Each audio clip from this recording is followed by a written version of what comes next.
आम्हाला गावाहून परत येताना पाहून माझा मुलगा आणि सून संतापले आणि म्हणाले, मी तुमचा सर्वांचा खूप अपमान केला होता आणि घराबाहेर हाकलून लावले होते.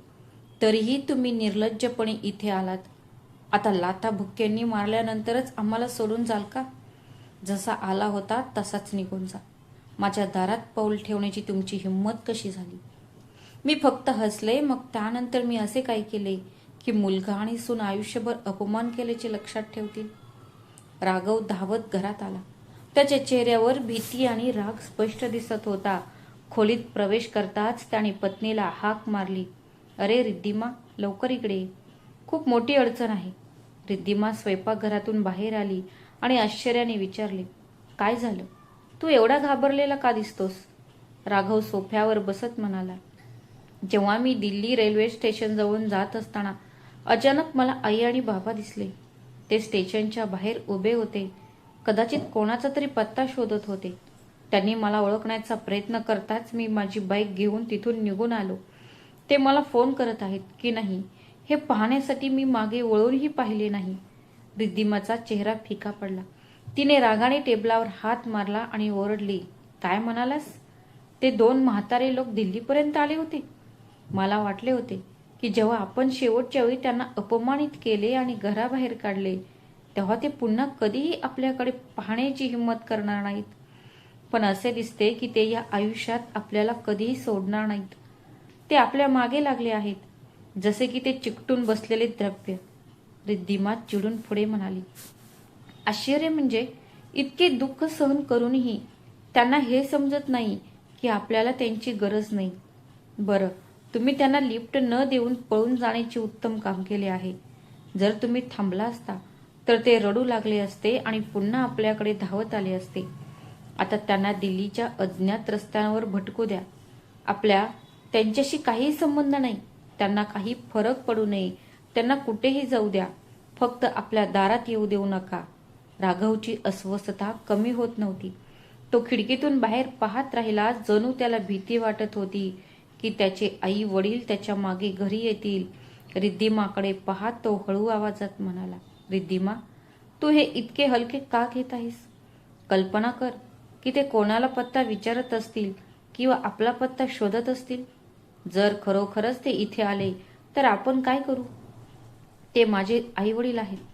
ते कसेही तरी मार्ग काढत इथे येतील. राघवचे हे ऐकून रिद्धिमाचा राग भडकला. तिने कपाळावर हात मारला आणि रागाने म्हणाली, अरे, हे कसले वेडेपणाचे बोलतोयस? बुद्धीचा वापर कर. हे काही छोटे गाव नाहीये जिथे तुम्ही ओरडू शकता आणि संपूर्ण परिसराला पत्ता कळेल. हे दिल्लीसारखे मोठे महानगर आहे. इथे लाखो लोक आहेत. आपण इथे राहतो हे शेजारच्या माणसालाही माहीत नाही की शेजारी कोण राहते. रिद्धिमाने राघवला पुढे समजावून सांगितले, आणि तू सर्वात महत्वाची गोष्ट विसरत आहेस. आपण आपले जुने घर सोडून या नवीन भागात राहायला आलो आहोत. त्या दोन म्हाताऱ्यांकडे आपला पत्ता होता. त्यांना कसे कळले की आपण आता शेजारच्या कोणत्या कोपऱ्यात राहत आहोत? जोपर्यंत कोणी जाऊन त्यांना सांगणार नाही तोपर्यंत त्यांना कळणार नाही. या गर्दीच्या शहरात ते आपल्याला कधीच शोधणार नाहीत. म्हणून काळजी करणे थांबवा आणि सुटकेचा निश्वास टाका. राघवने डोके धरले आणि रिद्धिमाकडे काळजीने पाहिले. रिद्धिमा, तुला समजत नाही. हे तुला वाटते तितके सोपे नाही. मान्य आहे की आपण घर बदलले आहे आणि त्यांना आपल्या नवीन जागेबद्दल माहिती नाही. पण ही एक मोठी चूक आहे. बाबांकडे अजूनही माझ्या ऑफिसचा कायमचा पत्ता आहे. जर ते स्टेशनवरून थेट माझ्या ऑफिसला गेले तर तिथून घरी जाणे त्यांच्यासाठी मोठी गोष्ट नाही. हे ऐकून रिद्धिमेचा राग 7व्या आकाशाला पोहोचला. ती राघव समोर उभी राहिली आणि ओरडली, काय? मी काय ऐकत आहे? तू त्यांना तुझा ऑफिसचा पत्ता का दिलास? जेव्हा तुला माहीत होते की आपल्याला त्यांच्यापासून मुक्ती मिळवायची आहे, मग त्यांना एवढं मूर्खपणा का करावा लागला? तू स्वतःच्या हाताने स्वतःच्या पायावर कुऱ्हाड मारलीस. राघवने असहाय्यपणे स्वतःला समजावून सांगितले, रिद्धिमा, शांत हो. त्या क्षणी माझे हृदय विरघळले. शेवटी ते माझे आई वडील आहेत. त्यावेळी मला वाटले की जर काही गंभीर घडले तर किमान त्यांच्याकडे माझ्याशी संपर्क साधण्यासाठी काहीतरी असले पाहिजे. म्हणूनच मी त्यांना माझं ऑफिस कार्ड दिलं. रिद्धिमाने राघवकडे द्वेषाने पाहिले आणि विषारी भुसभुशीतपणे म्हणाली, आई वडील? कसले आई वडील? कोणाला माहीत? ते तुझे नातेवाईक आहेत का? त्यांची सेवा करायला लावून या दोघांनी मला फक्त दुःख आणि यातना दिल्या आहेत. त्यांच्यामुळे माझे संपूर्ण आयुष्य उद्ध्वस्त झाले आहे. मी या घरात आल्यापासून त्यांनी माझे जीवन दुःखद बनवले आहे. ते पुढे राग व्यक्त करत म्हणाला, आश्चर्यकारक गोष्ट म्हणजे हे लोक इतके म्हातारे झाले आहेत तरी ते मरत नाहीत. मला आश्चर्य वाटते की देव त्यांना घेऊन जायला का विसरला. त्यांचे आयुष्य जणू दगडात अडकले आहे. जर सुटकेचा निश्वास सोडू शकलो असतो, पण नाही. ते पुन्हा आमच्या आनंदावर वाईट नजर टाकण्यासाठी इथे आले आहेत. रितिमा आणि राघव यांच्यातील हा जोरदार वाद होत असताना अचानक दारावरची बेल वाजली, जी संपूर्ण घरात घुमली. घंटेच्या कर्कश आवाजाने दोघे क्षणभर दगडी पुतळ्यासारखे गोठले. एकमेकांकडे स्तब्ध शांततेत पाहत राहिले. राघवच्या कपाळावर घामाचे थेंब चमकू लागले आणि काही क्षणापूर्वी तो व्यक्त करत असलेली तीच भीती त्याला ग्रासू लागली. घाबरलेल्या थरथरत्या आवाजात राघव रिद्धिमाला म्हणाला, मी इथे नाहीये बघ. माझी भीती खरी ठरली आहे. मला खात्री आहे की ते आई आणि बाबा असतील. ते स्टेशनवरून माझ्या मागे आले असतील किंवा ऑफिसमधून पत्ता शोधून इथे पोहोचले असतील. आता आपण काय करायचे? त्यांना आत येऊ द्या, नाहीतर दार अजिबात उघडू नका. रिद्धिमाने तिची चिंता आवरली आणि राघवला कुजबुजत म्हणाली, अरे, तुला इतक्या छोट्या छोट्या गोष्टींची भीती वाटते. आता इतके घाबरण्याची गरज नाही. आपल्या मोलकरणीच्या येण्याची वेळ निश्चित आहे आणि ती तिथे असेल. तुम्ही अनावश्यक काळजी करत आहात. तू तिथेच थांब. मी स्वतः जाऊन बाहेर कोण उभा आहे ते पाहते. रिद्धिमा रागाने दाराकडे सरकली आणि उशिरा आल्याबद्दल मोलकरीणला फटकारण्याच्या तयारीत होती. तिने झटक्याने दार उघडताच तिचे बोलणे थांबवले. तिच्या समोर राघवचे आईवडील म्हणजे तिचे सासू सासरे होते. ते एक जुनी बॅग घेऊन उभे होते. त्यांचा चेहरा थकलेला होता, पण त्यांच्या मुलांना पाहण्याची आशेची झलकही त्यांच्यात होती. त्यांना दाराशी उभे असलेले पाहून रिद्धिमा स्तब्ध झाली. जणू तिच्या अंगातून रक्तच वाहत नव्हते. ज्या संकटातून सुटण्यासाठी त्यांनी घर बदलले होते ते इतक्या लवकर त्यांच्या दारापर्यंत पोहोचेल यावर तिला तिच्या डोळ्यांवर विश्वास बसत नव्हता. रिद्धिमा दाराशी पुतळ्यासारखी उभी होती हे पाहून राघव तिच्या मागे धावत आला. त्याच्या आई वडिलांना पाहताच त्याच्या पायाखालची जमीन सरकली. आश्चर्याचे नाटक करत तो कोरड्या आवाजात म्हणाला, आई आणि बाबा, तुम्ही दोघेही तुम्ही या शहरात कसे आलात? आणि तेही अचानक? आम्हाला कल्पना नव्हती की तुम्ही घर सोडून इथे आला आहात. मुलाचा आवाज ऐकून त्याच्या आईचे डोळे चमकले.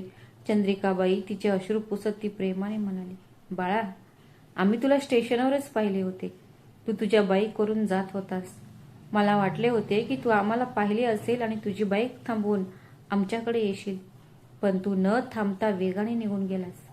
त्या क्षणी माझे हृदय पिळवटून गेले. पण नंतर मला वाटले की कदाचित गर्दी आणि आवाजामुळे तू आम्हाला पाहिले नसेल. नाहीतर मुलगा स्वतःच्याच वृद्ध आई वडिलांना रस्त्यावर सोडून कसा पळून जाऊ शकतो? चंद्रिकाजी पुढे म्हणाल्या, बाळा, दिल्लीत तुझे नवीन घर शोधण्याचा प्रयत्न करून आम्ही थकलो आहोत. हे विस्तीर्ण आणि गोंधळलेले रस्ते, हे उंच गगनचुंबी इमारती, जणू काही आम्ही या शहराच्या जाळ्यात हरवून गेलो होतो. आम्ही अनेक लोकांना विनंती केली, त्यांना तुमचे ऑफिस कार्ड दाखवले आणि त्यानंतरच एका दयाळू व्यक्तीने आम्हाला इथे मार्गदर्शन केले. आम्ही त्याला तिथे घेऊन गेलो. खूप वेदना होत होत्या बाळा. चालताना माझ्या पायांना फोड आले, पण आम्हाला पूर्ण खात्री होती की कितीही अडचणी आल्या तरी आईवडील आणि त्यांच्या मुलामधील अंतर जास्त काळ टिकू शकत नाही. देवाने आमची प्रार्थना ऐकली आणि शेवटी आम्हाला तुमच्याकडे आणले. जगमोहनजी शांतपणे उभे होते. त्यांच्या मुलाचा चेहरा पाहत होते, तर चंद्रिकाजींचे प्रेमळ हृदय अजूनही तिच्या मुलाला पाहून आनंदित होते. त्यांच्या आगमनाने घरात वादळ निर्माण झाले आहे हे त्याला माहीत नव्हते. आईचे बोलणे ऐकून राघवच्या चेहऱ्यावर प्रेमाचा कोणताही लवलेश नव्हता. उलट तो आणखी चिडला. त्याने त्याच्या आईला कठोर आणि अपमानास्पद स्वरात थांबवले. पुरे झाले हे भावनिक बोलणे आणि तुमचे जुने संवाद. मला हे काही ऐकण्यात रस नाही. तुम्ही आम्हाला कसे शोधले किंवा तुम्ही किती त्रास सहन केला याबद्दल नाही. मला सरळ सांगा, तुम्ही दोघे इथे कोणत्या उद्देशाने आला आहात? राघवच्या डोळ्यात राग येत म्हणाला, पहा, मी तुम्हाला स्पष्टपणे सांगू इच्छितो की जर तुम्ही दोघेही इथे असा विचार करत आलात की आता तुम्ही आमच्यासोबत या घरात राहाल, तर आत्ताच हा गैरसमज दूर करा. तुम्ही दोघांसाठी या घरात 1 इंचही जागा नाही. इथे राहण्याचा प्रश्नच नाही. तुम्ही आत्ताच इथून निघून जा. त्यांच्याकडे बोट दाखवत तो कडवटपणे म्हणाला, शहरात राहणे हे काही मुलांचे खेळ नाही. आम्हाला तुमचा कोणताही भार किंवा अनावश्यक खर्च सहन करायचा नाही. दिल्लीत इथे प्रत्येक रुपया कमवणे खूप कठीण आहे आणि आम्ही आमच्या आयुष्याचे तारे कसे ओढतो हे आमच्यावर अवलंबून आहे. फक्त आम्हालाच माहिती आहे आम्ही क्वचितच उदरनिर्वाह करत आहोत आणि तुम्ही दोघे इथे येऊन आमच्या अडचणीत भर घालू इच्छिता. आम्ही तुम्हाला स्पष्टपणे सांगत आहोत की तुमच्या दोघांना आधार देण्यासाठी आमच्याकडे ना पैसे आहेत ना वेळ. म्हणून तुम्ही जिथून आला आहात तिथे परत जाणेच चांगले. राघवची माणुसकी पूर्णपणे मरून गेली होती असे वाटत होते. वडिलांच्या डोळ्यात पाहत तो निर्लज्जपणे म्हणाला, काही काळापूर्वीच आम्ही तुम्हाला दारातून हाकलून लावले होते. मागच्या वेळी आम्ही तुम्हाला केलेल्या अपमानाने, तुमच्यावर केलेल्या कठोर शब्दांनी तुम्ही अजूनही समाधानी नव्हता का? पुन्हा एकदा अपमान सहन करण्यासाठी इथे येण्याचे धाडस केल्याने तुमच्या आत्म्याला शांती मिळाली नाही का? तुम्ही का आला आहात? तो पुढे म्हणाला, खरं सांगायचं तर तुमच्यासारख्या गावातील लोकांची मानसिकता मला कधीच समजत नाही. तुम्ही ज्यांनी तुमचे संपूर्ण आयुष्य गावाच्या धुळीत आणि शेतात घालवले आहे, तुम्हाला या चकाचक शहराची इतकी आवड का आहे? तुमच्यासारखे लोक तुमच्या जुन्या पद्धतीने दिल्लीच्या गर्दीत आणि गोंगाटात बसत नाही. शहरात राहण्यासाठी तुमच्याकडे आवश्यक असलेला सर्व प्रभाव आणि पैसा आहे. तुम्ही लोक इथे फक्त दुसऱ्यांवर ओझे होण्यासाठी येता. दाराकडे बोट दाखवत राघव म्हणाला. त्याचे शेवटचे शब्द विषारी होते. शांतपणे तुमच्या बॅगा उचला आणि लगेच ज्या मार्गाने आलात त्याच मार्गाने परत जा. इथे उभे राहून दृश्य बनवू नका. कुठे तुमचे मागासलेले छोटे गाव आहे आणि कुठे दिल्लीसारखे उच्चभ्रू शहर आहे. दोघांमध्ये काही साम्य नाही. तुम्ही लोक तिथे तुमचे जीवन जगता. आनंदी राहा आणि आम्हाला इथे शांततेत राहू द्या. आमचे जग आणि तुमचे जग आता पूर्णपणे वेगळे आहे. जितक्या लवकर तुम्ही हे समजून घ्याल तितके चांगले. रिद्धिमा जी दाराशी मत्सराने रागवली होती, आता विष ओकायला चंद्रिकाजीकडे बोट दाखवत ती कठोरपणे म्हणाली, आई आणि बाबा, काळजीपूर्वक ऐका. मी तुम्हाला याआधीही अनेकदा स्पष्ट केले आहे की दिल्लीत तुम्हाला आरामदायी आणि विलासी जीवन जगता येणार नाही. जर तुम्ही इथे जीवनातील सर्व सुखांचा आनंद घेण्याचे आणि विलासी जीवन जगण्याचे स्वप्न पाहत आला असाल तर ती आशा आत्ताच सोडून द्या. आम्ही धर्मदायी संस्था चालवत नाही आहोत. रिद्धिमाच्या चेहऱ्यावर तिचा तिरस्कार स्पष्ट दिसत होता. ती पुढे म्हणाली, सत्य हे आहे की माझे मित्र अगदी बरोबर बोलत होते, पण मी त्यांचे ऐकले नाही. ते नेहमी म्हणतात की माझ्या सासऱ्यांना कळताच की माझा मुलगा शहरात कमाई करत आहे. त्यांचे हेतू डळमळीत होतात. काहीही झाले तरी ते त्यांचे सामान बांधतात आणि त्यांच्या छातीवर बसायला येतात. तुम्हालाही फक्त तुमच्या मुलाच्या कमाईत रस आहे. म्हणूनच वारंवार अपमान करूनही तुम्ही इथे आकर्षित झाला आहात. हो, कोणतीही लाज न बाळगता तो पुढे म्हणाला, तुमच्यासारख्या लोकांना फक्त दिखावा कसा करायचा हे माहीत आहे. तुम्ही इथे येऊन तुमच्या शेजाऱ्यांना प्रभावित कराल. आम्ही आमच्या शहरात राहणाऱ्या मुलाला भेटायला आलो आहोत असे म्हणता, पण प्रत्यक्षात तुम्ही निर्लज्जपणे वागत आहात. ज्याला माहीत आहे की त्यांची इथे गरज नाही, तो पुन्हा इथे पाऊलही ठेवणार नाही. पण तुम्ही दोघांनी निर्लज्जपणाच्या सर्व मर्यादा ओलांडल्या आहेत असे दिसते. रिद्धिमा आणि राघव दोघेही एकामागून एक इतके कठोर शब्द बोलत होते की त्याने नात्यांची सर्व सीमारेषा तोडल्या होत्या. तो विसरला होता की त्याच्या समोर उभे असलेले जोडपे तेच व्यक्ती होते. त्यानेच स्वतःचे संगोपन करण्यासाठी स्वतःची भूक बलिदान दिली होती. त्याने उच्चारलेला प्रत्येक शब्द त्याच्या वृद्ध पालकांच्या हृदयाला भिडत होता. पण दोघांनाही किंचितही दया किंवा पश्चाताप वाटला नाही. बराच काळ शांतपणे अपमान घेऊन बसलेल्या जगमोहनचा धीर सुटला. शेवटी त्याने उत्तर दिले, राघव आणि रिद्धिमा, यांच्यातील कटुता कमी होत नसल्याचे पाहून त्याने आवाज उंचावला आणि आज्ञा देणाऱ्या स्वरात म्हणाला, पुरे झाले, पुरे झाले. तुम्ही दोघेही तुमच्या जिभेवर नियंत्रण ठेवा. आम्ही तुमचे हास्यास्पद आणि अपमानास्पद भाषण खूप दिवसांपासून ऐकत आहोत. पण आत्ता नाही.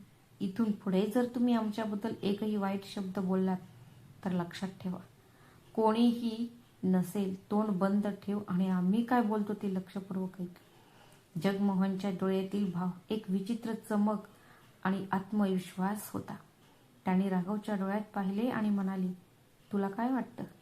आम्ही पुन्हा एकदा तुझ्याकडे प्रमाणित होण्यासाठी इथे आलो आहोत की आम्हाला तुझे छोटे घर आणि तुझी कमाई मागायची आहे? कोणत्याही भ्रमात राहू नकोस बाळा. गेल्या वेळी तू ज्या पद्धतीने आम्हाला बाहेर काढलेस आणि तू सांगितलेल्या कठोर शब्दांचा प्रत्येक शब्द अजूनही आमच्या हृदयात जखमेसारखा ताजा आहे.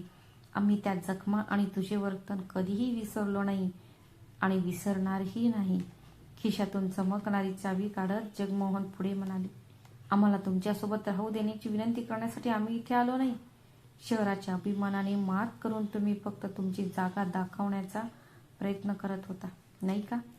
तर ऐका, बघा, आम्हाला या दिल्ली शहरातील सर्वोत्तम ठिकाणांपैकी एक ठिकाण आहे. मी 2 BHKचा फ्लॅट घेतला आहे. मी आजच त्या घराची पाहणी केली. आमच्या परिसरात एक उत्तम रजिस्टर आहे आणि आम्हाला काही काळापूर्वीच चाव्या मिळाल्या आहेत. त्याने रिद्धिमाच्या चेहऱ्यासमोर चाव्या हलवल्या आणि म्हणाले, आम्हाला कोणाच्याही दयेची गरज नाही. आम्ही आज आमच्या नवीन स्वतःच्या घरात एक छोटीशी पूजा करण्याचा निर्णय घेतला आहे. आम्ही इथे तुम्हाला हे सांगण्यासाठी आलो आहे की ज्या शहरात तुम्हाला खूप अभिमान आहे तिथे आता आमचे स्वतःचे स्थान आहे. आम्ही तुम्हाला आमची जागा सांगण्यासाठी आलो आहोत, आमची असहाय्यता दाखवण्यासाठी नाही. राघवला त्याच्या वडिलांच्या बोलण्यावर विश्वास बसत नव्हता. तो मोठ्याने हसला, पण त्याचे हास्य थट्टेने आणि तिरस्काराने भरलेले होते. वडिलांकडे पाहून तो म्हणाला, बाबा, तुम्ही काय म्हणालात? तुम्ही दिल्लीत 2 BHK फ्लॅट घेतला आहे का? तेही या वयात? कशाबद्दल बोलत आहेस? असं वाटतंय की तुला शहराच्या उष्णतेचा जास्त त्रास झाला आहे, म्हणूनच तू असं मूर्खपणाचं बोलत आहेस. रिद्धिमाकडे बोट दाखवत राघव म्हणाला, अरे बाबा, शुद्धीवर या. तुमच्यासारखे लोक ज्यांना गावात 2 वेळचं जेवणही परवडत नाही, ते दिल्लीसारख्या महागड्या शहरात करोडो रुपयांचा खर्च करून राहत आहेत. तुम्ही फ्लॅट खरेदी केला का? आम्हाला फसवू नका. दिल्लीच्या या पॉश भागात एक सामान्य IBLA फ्लॅट देखील किमान 70 ते 80 लाख रुपयांपासून सुरू होतो आणि तुम्ही म्हणत आहात की तुम्ही संपूर्ण 2 BHK फ्लॅट खरेदी केला. ते कडवटपणे पुढे म्हणाला, आम्हाला वेडे समजणे थांबवा. आम्हाला चांगलेच माहीत आहे की सर्व फक्त तुमची एक युक्ती आहे. तुम्ही फक्त खोटे बोलून आमच्या घरात यायचं आहे. तुम्ही कदाचित विचार करत असाल की फ्लॅटचे नाव ऐकताच आम्ही तुम्हाला आत बोलावू आणि तुम्ही इथेच तळ ठोकाल. पण काळजीपूर्वक ऐका, तुमच्या खोट्या कथा इथे चालणार नाहीत. तुम्ही कितीही मोठे बोललात तरी आम्ही तुम्हाला या घरात पाऊलही ठेवू देणार नाही. तुमच्या बनावट कथा दुसरीकडे कुठेतरी घेऊन जा.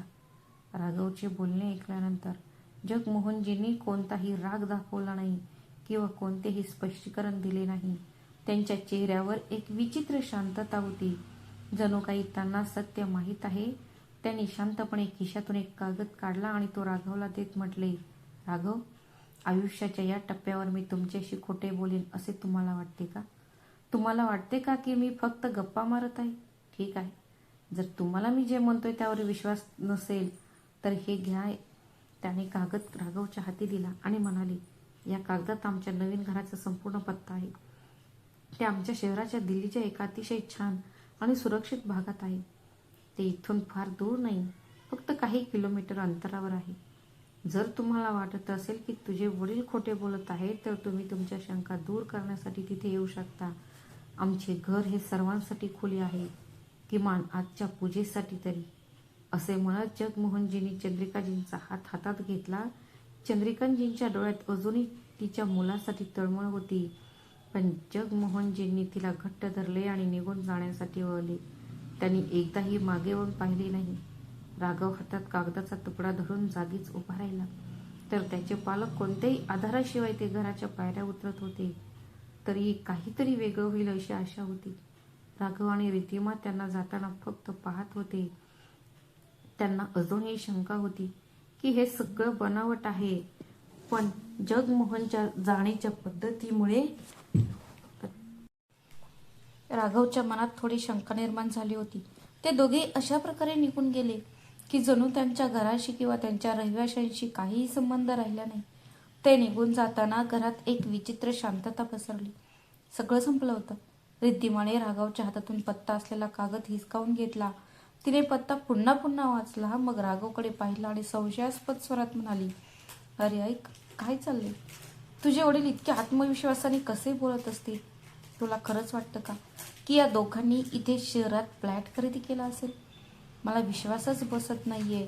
रिद्धिमाने पुढे सांगितलं, मला फक्त आश्चर्य वाटते की जरी आपण ते जे बोलत आहेत ते खरे आहे असे गृहीत धरले तरी त्यांच्याकडे इतके पैसे कुठून आले?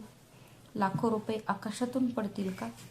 जरी त्यांनी गावातील त्यांचे जुने वडिलोपार्जित घर आणि त्यांची प्रत्येक जमीन विकली असती तर त्यांना दिल्लीसारख्या शहरात कायमस्वरूपी खोलीही मिळाली नसती. फ्लॅट तर दूरच. मला वाटते की हे दोघे मोठे खोटे बोलत आहेत. त्यांनी आपल्याला अपमानित करण्यासाठी कट रचले आहे. राघवने एक दीर्घ श्वास घेतला आणि रिद्धिमाला शांत करण्याचा प्रयत्न करत म्हणाला, अरे रिद्धिमा, तू त्यांचे बोलणे इतके गांभीर्याने का घेत आहेस? तू त्यांना ओळखत नाहीस? ते एक म्हातारे माणूस आहेत. ते त्यांची प्रतिष्ठा जपण्यासाठी काही बोलतील. त्यांनी दिलेला पत्ता तो त्यांच्या ओळखीच्या एखाद्याचे घर असू शकतो किंवा तो दुसऱ्याच्या नावावर असलेला फ्लॅट असू शकतो जो तो स्वतःचा असल्याचा दावा करत आहे. हा फक्त आपल्याला मानसिक त्रास देण्याचा एक मार्ग आहे. राघवने आव्हानात्मक स्वरात आपले वाक्य संपवले. बरं, आता त्यांनी आपल्या मनात संशयाचे बीज पेरले आहे, तर उद्या आपण हे प्रकरण मिटवूया. जर आपल्याला त्याच्यावर विश्वास नसेल तर आपण उद्या सकाळी स्वतः त्या पत्त्यावर जाऊ.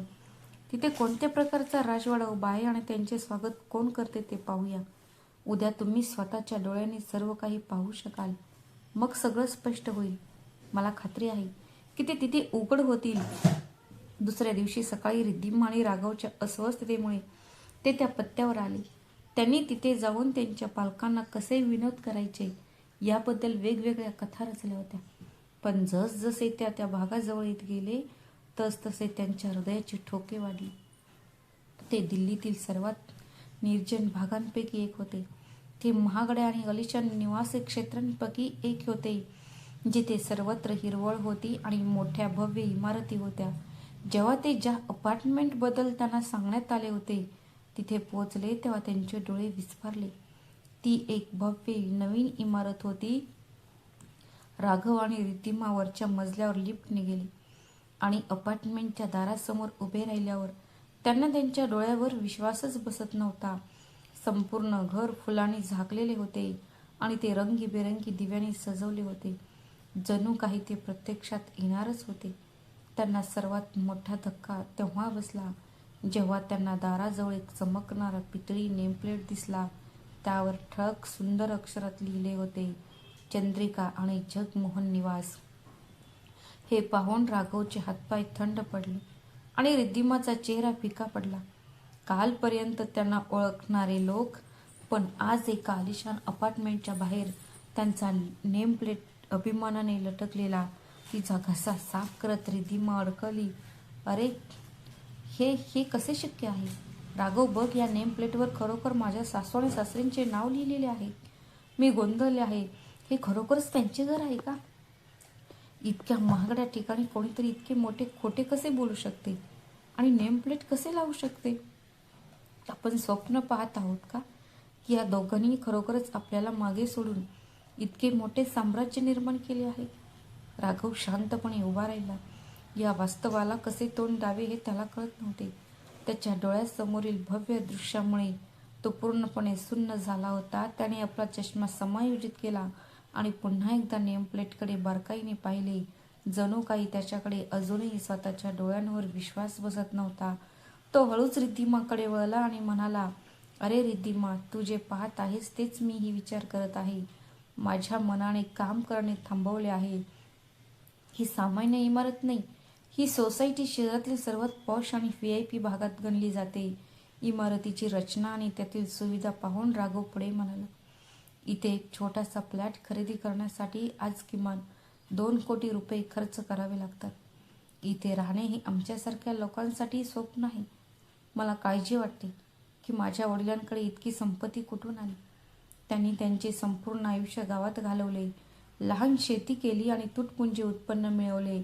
मग अचानक त्यांच्याकडे इतके पैसे कसे आले की ते शहराच्या सर्वात महागड्या कोपऱ्यात घर बांधू शकतील? ती लांब टोकदार स्वरात म्हणाली. त्याने एक श्वास घेतला आणि लाजिरवाण्या स्वरात म्हटले, खरं सांगायचं तर आपल्याला आपल्या विचारांची लाज वाटली पाहिजे. काल जेव्हा ते आपल्या दाराशी आले तेव्हा आम्हाला वाटले की ते त्यांच्या गरिबीबद्दल शोक करायला आणि 2 वेळच्या जेवणाची भीक मागायला आले आहेत. आम्ही त्यांना फटकारले, त्यांचा अपमान केला आणि त्यांना घराबाहेर हाकलून लावले. जेव्हा प्रत्यक्षात ते आमच्यापेक्षा खूप श्रीमंत आणि यशस्वी झाले होते, आम्हाला वाटले की ते आधारासाठी आमच्यावर अवलंबून आहेत. पण वास्तविकता काल घडलेली आहे. आम्ही गरजू आहोत, पण इथली वस्तुस्थिती वेगळीच आहे. रिद्धिमा, आम्ही खूप मोठी चूक केली. फारच दगड आहे असं समजून आम्ही त्याला नाकारले.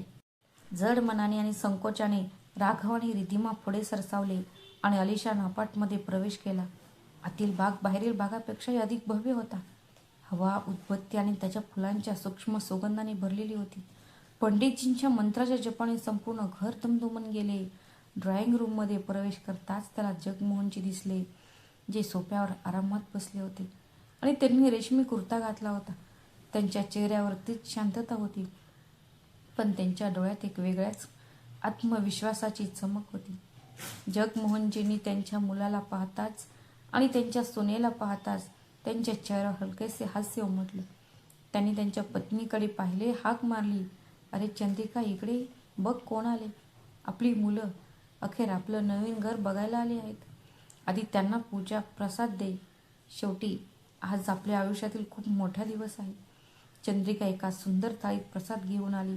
तिच्या चेहऱ्यावर कोणतीही तक्रार नव्हती, पण तिच्या शांततेने राघवला त्रास झाला. राघवने हातात प्रसाद घेतला, पण त्याचे संपूर्ण लक्ष घराच्या सजावटीवर आणि भिंतींवर होते. तो आता स्वतःवर नियंत्रण ठेवू शकला नाही आणि त्याने संकोचून विचारले, बाबा, मी काय पाहतोय हे सर्व खरे आहे का? तुम्ही खरोखरच दिल्लीतील सर्वात महागड्या सोसायटीमध्ये हा फ्लॅट खरेदी केला आहे का? म्हणजे हे कसे शक्य आहे? तुम्ही तुमचे संपूर्ण आयुष्य गावात घालवले आहे. जर तुम्ही तुमचे वडिलोपार्जित घर आणि तुमची सर्व बचत घरात गुंतवली असेल, जर तुम्ही ते दिले असतेस, तर या शहरात जमिनीच्या किमती गगनाला भिडल्या आहेत. तुमच्या गावातील संपत्ती विकून इथे एक कोपराही जमीन खरेदी करणे अशक्य आहे. मग तुम्ही एवढा मोठा फ्लॅट कसा मिळवलास? राघवचा आवाज आश्चर्याने भरलेला होता आणि लोभाचा एक विचित्र इशारा होता. त्याला त्याच्या डोळ्यांवर विश्वास बसत नव्हता. कालपर्यंत ज्या त्याच्या वडिलांना तो ओझे मानत होता, त्यांनी इतकी अफाट संपत्ती कशी मिळवली? त्याला फक्त हे जाणून घ्यायचे होते. जगमोहनजी सोफ्यावर बसले आणि त्यांनी राघवकडे अतिशय गंभीर स्वरात पाहिले. त्यांच्या चेहऱ्यावर ती चमक होती जी फक्त सत्य बोलणाऱ्यांमध्ये असते. ते म्हणाले, बाळा, तुमचा विचार अजूनही अडकलेला आहे. तुम्ही तुमचे स्वतःचे घर विकल्यानंतरच दुसरे घर खरेदी करू शकता. तू काय विचारले? मी माझे गावातील घर विकले का? काळजीपूर्वक ऐका. मी ते वडिलोपार्जित घर कधीच विकले नाही आणि कधीही विकणार नाही. ते घर आपल्या पूर्वजांचे प्रतीक आहे. त्यात आपल्या पिढ्यांच्या आठवणी आहेत. गावातील माती आणि त्यातून मिळणाऱ्या शांततेची तुलना तुम्ही कधीही शहरातील या कॉन्क्रीटच्या जंगलांशी करू शकत नाही. जगमोहनजी पुढे सरकले. राघवच्या डोळ्यात थेट पाहत म्हणाले, खरं तर आम्ही हा फ्लॅट केवळ आमच्या स्वतःच्या गरजांसाठी नाही, तर तुमच्या नाकाखाली तुम्हाला तुमचे खरे रंग दाखवण्यासाठी विकत घेतला आहे. तुला आठवते तो दिवस जेव्हा तू आम्हाला तुझ्या घरातून बाहेर पडण्याचा रस्ता दाखवलास?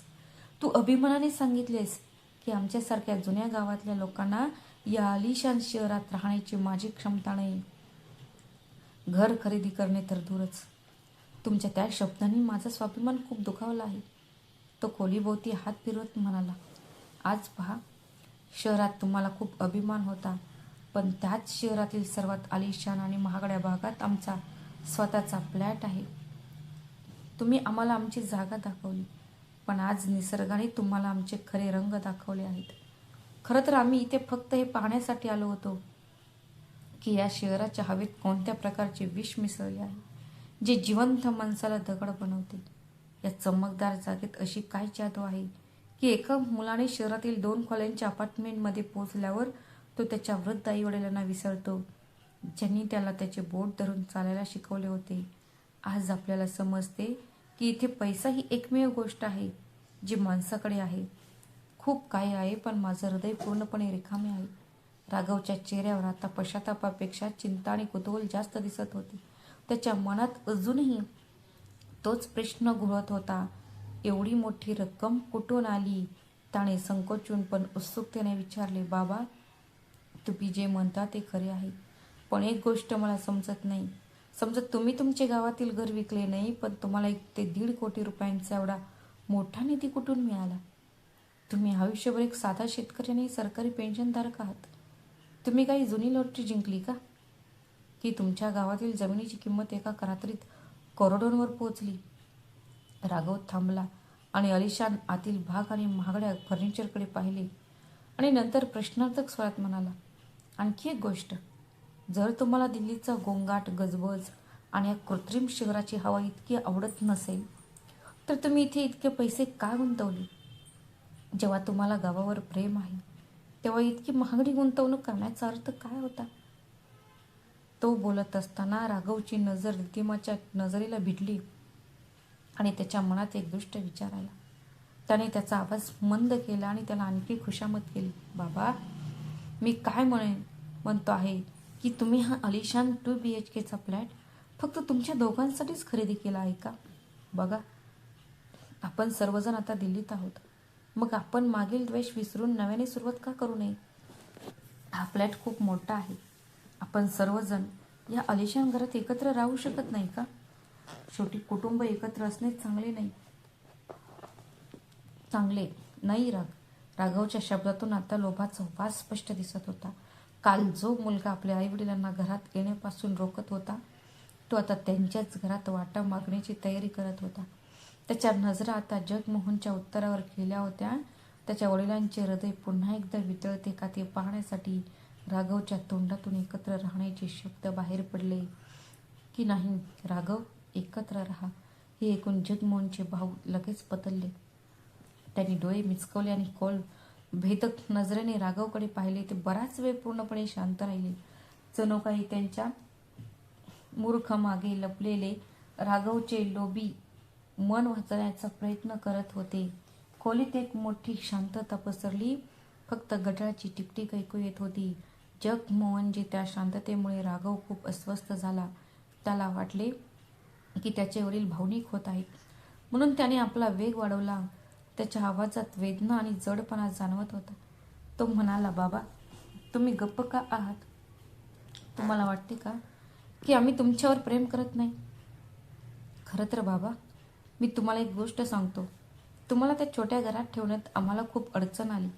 ते घर, ते इतके अरुंद होते की आम्हाला तिथे व्यवस्थित राहता येत नव्हते. म्हणून आम्हाला तुम्हाला गावी पाठवावे लागले. तिथे जागा इतकी कमी होती की तुमच्यासाठी एकही कोपरा नव्हता. त्याने त्याच्या पापण्या खाली केल्या, त्याची खोटी निष्ठा सिद्ध करण्याचा प्रयत्न करत. पण माझ्यावर विश्वास ठेवा बाबा, तुम्ही दोघेही गेल्यानंतर आम्हाला तुमची नेहमीच आठवण येत राहिली. आम्हाला तिथे कधीच घरी असल्यासारखे वाटले नाही, क्षणभरही नाही. दररोज आम्ही नेहमी विचार करायचो, आपल्याकडे एक मोठं घर असतं जिथे आपण सर्वजण आनंदाने राहू शकू. आज जेव्हा देवाने आपल्याला इतके मोठे आणि आलिशान घर दिले आहे, तेव्हा मला वाटतं की हे आपल्या प्रार्थनेचे फळ आहे. आता जागेची कमतरता नाही, तर दूर राहण्यात काय अर्थ आहे? आपण सर्वजण एकाच छताखाली कुटुंब म्हणून राहू शकतो, बरोबर? राघवचे गोड शब्द ऐकून रिद्धिमाने होकाराती मान हलवली, पण जगमोहनजी तिच्याकडे पाहतच राहिले. त्यांच्या डोळ्यातून स्पष्ट दिसून येत होते की त्यांना त्यांच्या मुलाचे गिरगिटसारखे वागणे पूर्णपणे समजले होते. जगनमोहनचा चेहरा रागाने पेटला होता. ते राघवकडे तिरस्काराने पाहत गर्जना करत म्हणाले, थांबा राघव, सहानुभूतीचा हा खोटा घोंगडा घालणे थांबवा. गप्प बसा. मी फक्त पाहत होतो की माणूस स्वतःच्या गरजांसाठी किती खालच्या पातळीवर जाऊ शकतो. ज्या बापाला तुम्ही कालपर्यंत घरात पाऊल ठेवू दिले नाही आणि आज त्याची संपत्ती पाहून तुम्हाला तुमचे कुटुंब आठवत आहे, असे विचार केल्याबद्दल तुम्हाला लाज वाटते. रिद्धिमा आणि राघवकडे बोट दाखवत ते पुढे म्हणाले, तुमच्यासारख्या लोकांमुळेच आमच्यासारखे लोक गावात चांगले राहतात. इथे दिल्लीत या ग्लॅमर आणि झगमगाटाच्या विषारी वातावरणात नात्यांचे काहीच मूल्य नाही. तू आम्हाला दाखवलेल्या सर्व अपमानानंतर, आमच्या म्हातारपणात तू आमच्यावर केलेल्या कठोर शब्दांनंतर तुला खरोखरच वाटते का की आम्ही वितवून हा फ्लॅट तुला देऊ?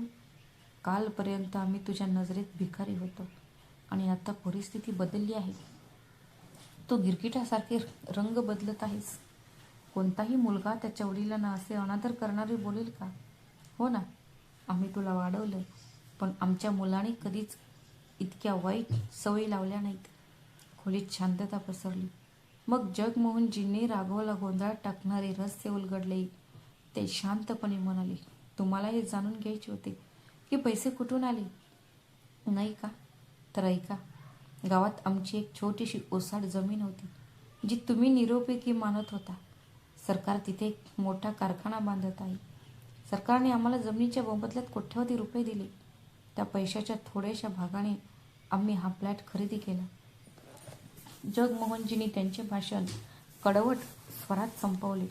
गेल्यावेळी आम्ही तुमच्या जुन्या घरात आलो होतो तेव्हा आम्हाला तुम्हाला ही आनंदाची बातमी सांगायची होती आणि मी तुला माझ्यासोबत या नवीन घरात घेऊन जायला आलो होतो. पण तुझे वाईट वागणे आणि अहंकार पाहून मी लगेचच निर्णय घेतला. मी तुला वचन दिले आहे की मी तुला खरं सांगणार नाही.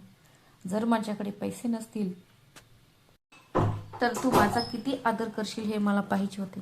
आणि तू हे सिद्ध केले आहेस की तुला तुझ्या आई वडिलांवर प्रेम नाही तर फक्त त्यांच्या पैशावर प्रेम आहे. आता इथून निघून जा, कारण या घराचे दरवाजे तुझ्यासाठी कायमचे बंद आहेत. राघव त्याच्या नवीन गुळगुळीत बोलण्याने दाबण्याचा प्रयत्न करणाऱ्या जुन्या आठवणींच्या वेदनांनी जगमोहनचे डोळे पाणावले. हो, सगळे उपस्थित आहेत. ते राघवकडे गेले, त्यांच्या डोळ्यात पाहत आणि अगदी थंड पण ठाम आवाजात म्हणाले, तुम्हाला आज आमच्यासोबत येण्याची घाई आहे, पण आम्ही काल काय बोललो हे विसरलात का? जेव्हा आम्ही पहिल्यांदा इथे आलो होतो तेव्हा तुम्ही आम्हाला चहाचा कप देण्याआधी आमच्या रिटर्न तिकिटांबद्दल विचारले होते. जणू काही तुम्ही आधीच ठरवले होते की आम्ही तुमच्यासाठी ओझे बनण्यासाठी आलो आहोत. तू आम्हाला काही तासात परतण्याची व्यवस्था करण्याचे आदेश दिले. जगमोहनचा घसा थोडासा दाबला गेला, पण ते स्वतः सावरत पुढे म्हणाले, तू आम्हाला फक्त 2 दिवस दिलेस. तू म्हणालास की तू फक्त 2 दिवस आमचे स्वागत करण्यास सक्षम आहे आणि मग आपण निघून जावे. आणि रिद्धिमा, तू तुझ्या जिभेने असे विष ओतलेस जे वडील कधीही विसरू शकत नाहीत. तुम्ही स्पष्टपणे सांगितले होते की आमच्यासारखे गावातील मूर्ख शहरातील या उंच फ्लॅट्समध्ये आणि स्लॅब असलेल्या पक्क्या घरात राहण्याच्या लायकीचे नाहीत. तुमच्या दृष्टीने आमचा दर्जा गावातील झोपडी आणि मातीच्या भिंतीपुरता मर्यादित होता. राघव त्यावेळी इतका अंधार झाला होता की त्याने त्याच्या पालकांचा स्वाभिमान पायाखाली तुडवला होता. त्याने त्यांना कोणत्याही नोकरापेक्षाही वाईट वागवले होते, कारण त्यांना भीती होती की गावातील लोक हे म्हातारी लोक त्यांच्या आधुनिक शहरी जीवनात अडथळा ठरू शकतात. जगमोहनजींनी हात जोडून उपहासात्मकपणे म्हटले, आज काळाचे चक्र कसे फिरले आहे ते पहा. आज आपण त्याच स्लॅब असलेल्या पक्क्या घरात उभे आहोत, जे तुमच्या घरापेक्षा खूप मोठे, खूप उंच आणि खूप आलिशान आहे. तुम्ही आम्हाला 2 दिवस दिले, पण आम्ही तुम्हाला इथे 2 मिनिटेही उभे राहू देऊ इच्छित नाही. जर एखाद्या मुलाने आपल्या वडिलांच्या मूल्यावर आणि प्रतिष्ठेवर प्रश्नचिन्ह उपस्थित केले असेल तर या घरात त्याच्यासाठी कोणतेही स्थान नाही. प्रेम तर दूरच. जगमोहनजीचा आवाज आता थरथरत होता, पण तो कमकुवतपणाचा संकेत नव्हता, तर राघव आणि रिद्धिमा यांनी त्यांना दिलेल्या खोल जखमेचा संकेत होता. ते रिद्धिमाकडे वळले, ज्याच्या नजरा आता लज्जेने जमिनीवर टेकल्या होत्या.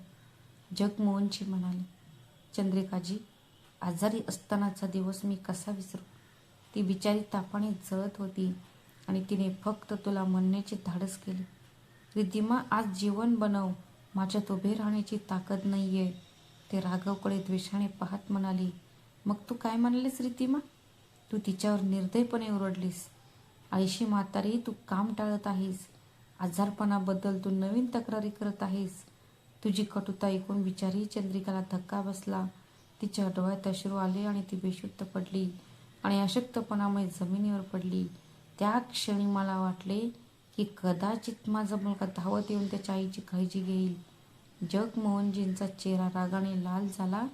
त्यांनी राघवची कॉलर धरली आणि म्हणाले, पण तू काय केलेस राघव? जेव्हा मी ओरडून तुम्हाला रुग्णवाहिका बोलवायला सांगितली, पण तुम्ही निर्दयपणे नकार दिला. तुम्ही म्हणालात, अरे बाबा, ती फक्त नाटक करत आहे. तिच्यावर थोडे थंड पाणी ओता आणि तिचा चेहरा धुवा, सगळं ठीक होईल. तिला रुग्णालयात घेऊन हजारो रुपये का वाया घालवायचे? माझ्याकडे वाया घालवण्यासाठी अतिरिक्त पैसे नाहीत. जगमोहनजी जड आवाजात पुढे म्हणाले, त्या रात्री मला कळले की मी एका मुलाला जन्म नाही दिला तर दगडाला जन्माला घातले आहे, ज्याचे हृदय आपल्या आईला त्रास देत असताना पाहून विरघळत नाही. तो माणूस म्हणवून घेण्यास पात्र नाही. त्या दिवशी मी माझ्या आजारी पत्नीला माझ्या म्हाताऱ्या हातात घेऊन हॉस्पिटलमध्ये गेलो, कारण माझे स्वतःचे रक्त सडले होते. आज तुम्ही त्याच आईच्या घरी सुखसोयी शोधत आला आहात का? तीच आई जिला तुम्ही उपचारासाठी काही रुपये दिले नाहीत आणि आज तुमची नजर तिच्या करोडो रुपयांच्या फ्लॅटवर आहे. तुम्हाला लाज वाटली पाहिजे. जगमोहनजी, त्यांचा आवाज कर्कश होऊ लागला होता. त्या वेदनादायक आठवणीने त्यांच्या हृदयात पुन्हा तीच वेदना निर्माण झाली. राघवकडे पाहून ते म्हणाले, मी ती रात्र कधीच विसरणार नाही. जेव्हा मी कसे तरी तुझ्या आईला वाचवले आणि तिला रुग्णालयातून घरी आणले, तेव्हा मला वाटले की तुझे हृदय थोडे मऊ झाले असेल. पण ज्या क्षणी मी उंबरठ्यावर पाऊल ठेवले, तू बोललेले शब्द ते 9 वर्षांचे होते. ते अजूनही माझ्या कानात विषारी खंजिरासारखे वाजत आहेत. जगमोहन थरथरत्या आवाजात पुन्हा म्हणाले, सोप्यावर पाय पसरवून बसून तू मला विचारलेस का बाबा? तुम्हाला रस्ता सापडला नाही का की तुम्ही माझ्या आईला स्मशानात सोडून यायला हवं होतं? एक मुलगा ज्या आईने जन्म दिला, तिच्यासाठी असे वाईट शब्द कसे वापरू शकतो? माझ्या डोळ्यात अश्रू आले, पण त्याचा तुला अजिबात त्रास झाला नाही. तू असेही म्हणालास, जर ती आज मेली असती तर किमान माझ्यावरचा एक भार तरी कमी होईल. त्याला तो क्षण आठवला जेव्हा त्याचे हृदय पूर्णपणे तुटले होते. त्या रात्री मला जाणवले की या घरात आता आपल्यासाठी जागा नाही. ती माझी बॅग उचलली आणि माझ्या आईचा हात धरून त्या घरातून निघून गेलो. जाताना मी तुला फक्त एवढेच सांगितले, राघव, आज तू जे काही करत आहेस ते लोक पाहतील. मित्रांनो, मुलाचे संगोपन करताना स्वतःच्या म्हातारपणाचाही विचार करायला हवा. जगमोहनजी राघवच्या चेहऱ्याजवळ गेले आणि म्हणाले, आज बघा, माझा निर्णय बरोबर ठरला. जर मी ती जमीन विकून स्वाभिमानाने माझे घर इथे बांधले नसते, तर तुम्ही आज मला रस्त्यावर मरण्यासाठी सोडले असते.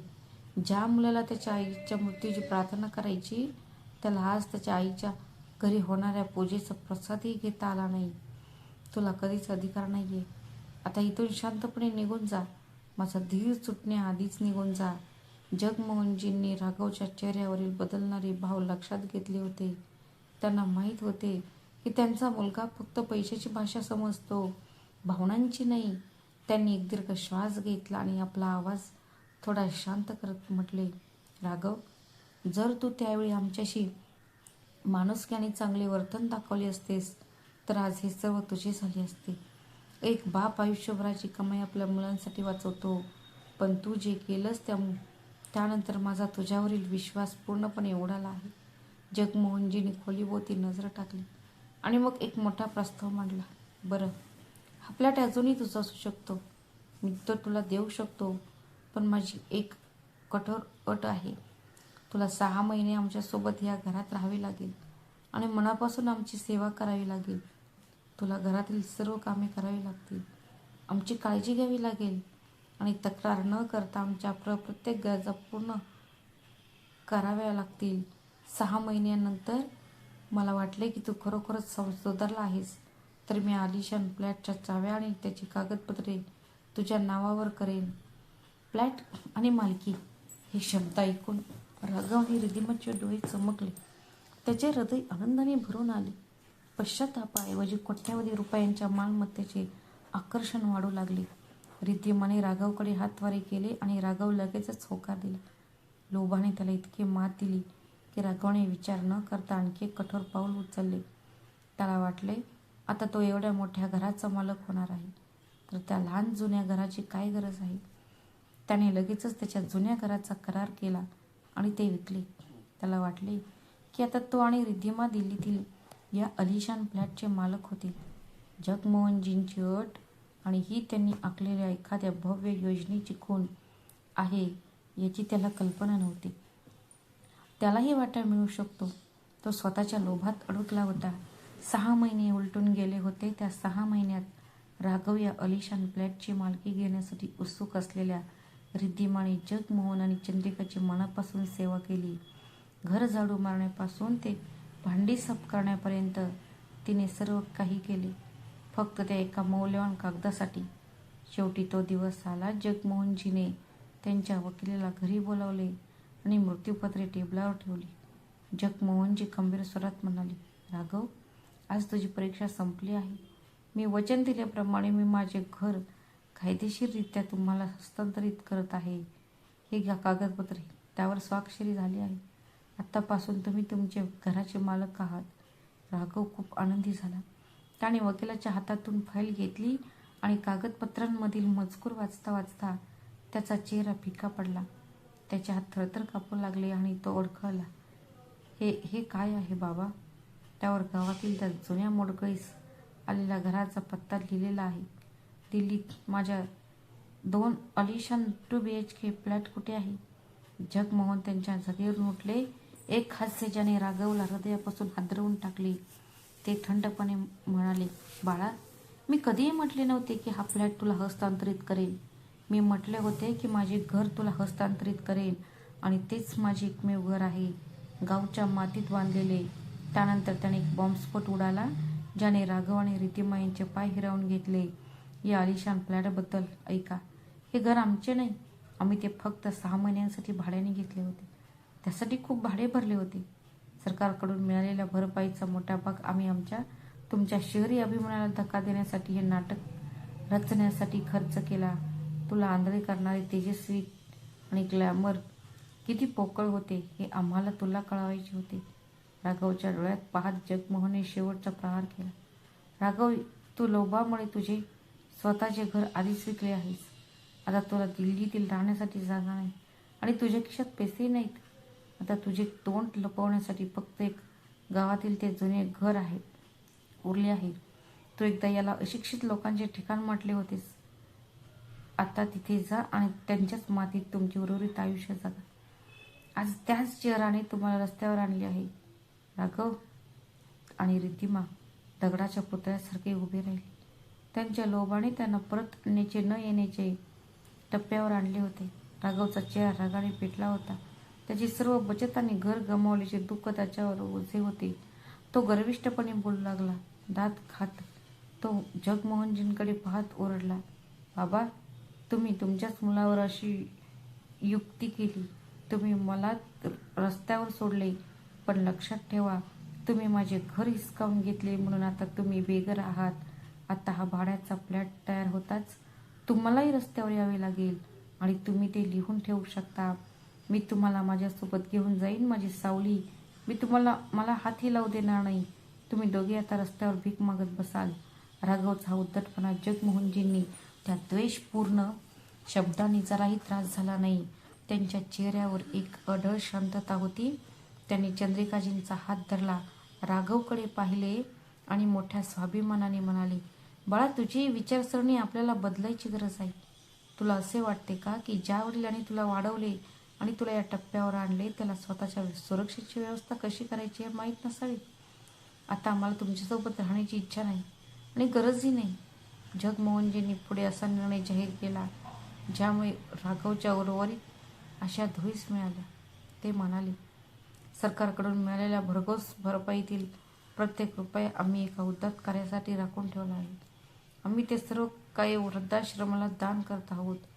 जिथे सर्वात आम्ही राहतो मी माझे उर्वरित आयुष्य तिथेच घालवणार आहे. आमच्या डोक्यावर छप्पर असेल आणि आमच्या मुलाच्या घरी आम्हाला कधीही न मिळालेला आदर मिळेल. निदान तिथे तरी आम्हाला असे ऐकावे लागणार नाही की आम्ही एक ओझे आहोत. दाराकडे बोट दाखवते त्यांचे शेवटचे शब्द म्हणाले, राघव, आता वेळ आली आहे की तुझी किंमत ओळखशील. ज्या प्रकारच्या बढाई मारण्याच्या अधिकारांबद्दल तू पूर्वी बढाई मारत होतास, आता तुझा दिल्लीत फ्लॅट नाही ना शहराची प्रतिष्ठा. तुम्ही ज्या गावाचा तिरस्कार करत होता तिथे शांतपणे जा आणि मातीत घाम गाळून शेती करायला शिका, कारण त्या कष्टामुळे आता तुम्हाला 2 वेळचे जेवण मिळेल. तुम्हाला आम्हाला रस्त्यावर पाहायचे होते, पण निसर्गाने तुम्हाला तिथे परत आणले जिथे तुम्ही तुमची मुळे तोडली होती.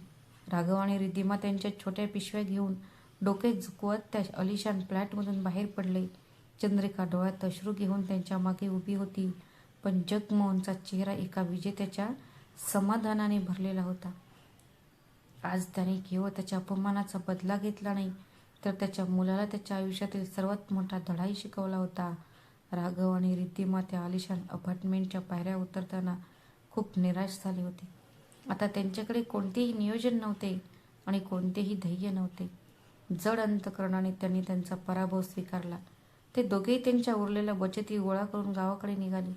राघवला आशा होती की जरी शहरातील घर विकले गेले तरी किमान जुने वडिलोपार्जित गावातील घर आता त्याच्या नावावर असेल आणि ते तिथे त्यांचे जीवन नव्याने सुरू करू शकतील.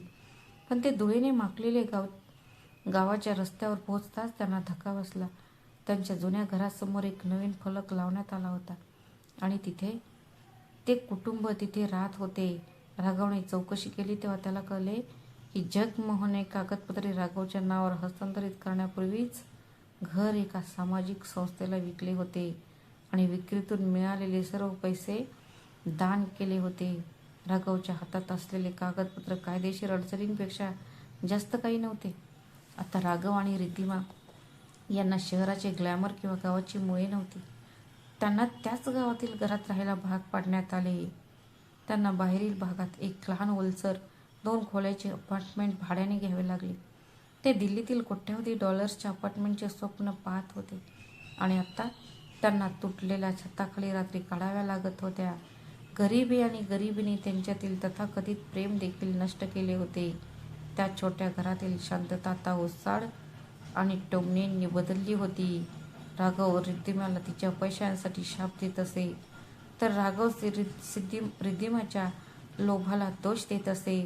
आता पती पत्नींमध्ये दररोज कडाक्याचे भांडण होत असत आणि ते त्यांच्या पालकांसाठी निर्माण केलेल्या नरकात राहत होते. काळाची चाके फिरत होती.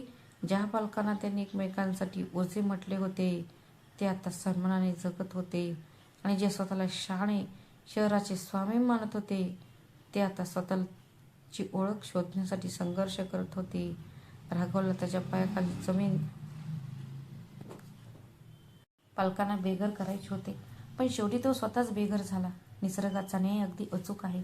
आपण इतरांसाठी जो खड्डा खणतो त्यात आपण एके दिवशी स्वतःच पडतो. पैसे कमवणे ही मोठी गोष्ट नाही, परंतु प्रियजनांची मने जिंकणे आणि पालकांचे आशीर्वाद राखणे हेच जीवनातील खरे यश आहे. तर मित्रांनो, जगमोहनजी आणि चंद्रिकाजी यांनी त्यांच्या मुलाकडून आणि सुनेकडून झालेल्या अपमानाचा बदला घेतला. ते बरोबर होते की चूक? कृपया तुमचे मत कमेंट करून कळवा आणि जर तुम्हाला कथा आवडली असेल तर चॅनलला सबस्क्राईब करायला आणि व्हिडिओला लाईक करायला विसरू नका.